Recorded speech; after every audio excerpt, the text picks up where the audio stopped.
Բարև եղբայր, լավ է։ Դուք ոնց եք։ Նորմալ եղբայր։ Պարոն Փաշինյան, երկու հարց կարելի է ձեզ։ Իհարկե։ Ինձ հետաքրքիր է, դուք ոնց եք կարծում, Հայաստանի Հանրապետությունում ուժեղ դուխով կամ հպարտ քաղաքացի մնացել է։ Իհարկե, լիքը։ Հա։ Չբացի ձեր ղեկավար Դուք անձնակազմից։ Ես вообще դուխով չեմ Ինչի՞ չի զգացում, որ արդեն հպարտել չեմ։ Ինչի՞։ Ես իմ երկրում իմ քաղաքում դուխով ու հպարտ Ինչի՞։ Բայց դրսերը ոչ դուխով են, ոչ հպարտ։ Դրսերը ինչ կապ ունի, ամեն երկրի քաղաքացուն պետք է դուխով հպարտ լինի, դրսում քաղաքացին ինչի պետք է դրսով։ Մենք մեր երկրում հպարտ ենք, դուխով ենք։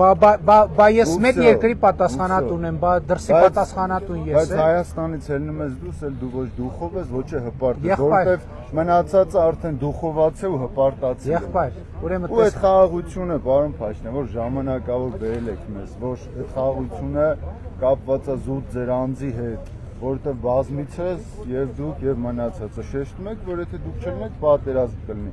Բայց արդյոք մեզ պետք է այդպես խաղաղություն, եթե մի անձի հետ է կապված այդ խաղաղությունը։ Աստված ոչ արարած, ես երևի թե այդ ձեր ասածից հետո ամեն օր աղոթում, որ ձեզ բան չլինի, հանգարց կռիվ չլինի։ Բա որ Աստված ոչ անի, ձեզ մի բան լինի։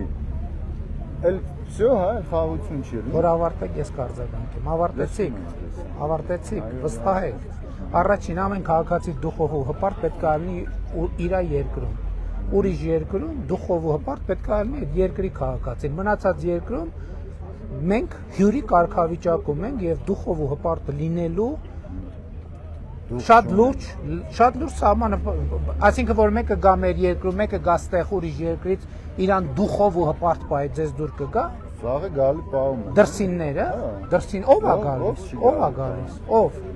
ով օրինակ ով է գալիս։ Պարսիկները, Իրան գալիս են դուխով հպարտ են պահում։ Իրան գալիս են։ Նոր տարվա գիշերը Երևանում մենակ իրանք էին դուխով ու հպարտ նոր տարի անում։ Ոչ, դուք որտեղ եք եղել նոր տարվա գիշերը։ Որտեղ եք եղել դուք։ Եվ որ Երևանում որտեղ ես հրապարակում կանգնած եմ եղել։ Այնտեղ 90%, մի րոպե, այնտեղ 90% եղել են Հայաստանի քաղաքացիներ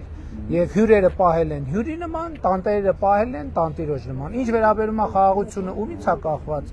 Մենք ընտրություններում հանդես են գալիս ժողովրդին ուղղված տեր կանգնիր խաղաղությանը կարգախոսով։ Դա նշանակում է, որ մենք մարդկանց ասում ենք, որ խաղաղությունը ոչ թե ինձնից է կախված կամ մեր թիմից է կախված, խաղաղությունը կախված է ժողովրդից։ Եվ ժողովուրդը այս ընտրություններում խաղաղության իր կամքը պետքա ցույց տա։ Ինչպես պետք է ժողովուրդը իր այս ընտրություններում խաղաղության իր կամքը ցույց տա։ Իր կամքը պետք է ցույց տա, որ հանդես գալով խաղաղության ծրագրով եւ կարգախոսով հանդես եկող ուժերի օգտին, որովհետեւ այն ուժերը, ովքեր գալիս են, ասում են 29743 քառակուսի կիլոմետրով մենք չպետքա բավարարենք, այդ ուժերի հաղթանակը նշանակում է կոնֆլիկտ, նշանակում է պատերազմ։ Այն ուժերը, ովքեր պաշտոնական իրանց բաներով,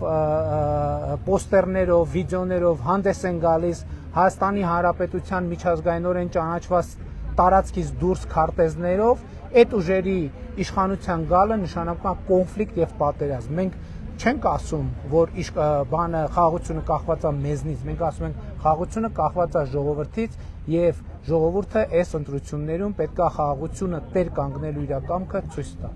Լավ է եղբայր։ Իսկ ոնց եք մտածում։ Արդեն ես ձեր հարցեն այս գնով խաղաղությունը ինչ գնով։ նորմալ է։ Ինչ գնով։ Ինչ գնով որ այս խաղաղությունը միշտ խաղաղությունը ձեռք ենք բերել, անկախություն ենք ձեռք բերել, պետություն ենք ձեռք բերել։ Մենք ֆորպոստից, մենք վասալից, մենք հպատակից դարել ենք պետություն, դարել ենք քաղաքացի։ Չէ, ինչ գնով։ Ինչ գնով։ Եթե մի ամեն օր ինձ ծեծեք, օրինակ, ամեն օր։ Ու ես սկսեմ դրանից հետո ձեզ ամեն ինչ տալ, բարձրաց չեք ծեծել։ Եթե շվեյք էլ եմ ասում էր, եթե իմ մորաքույրը տղամարդ լիներ, ես նրան քեռի կասեի, լավ է։ Հաջողություն, եղբայր։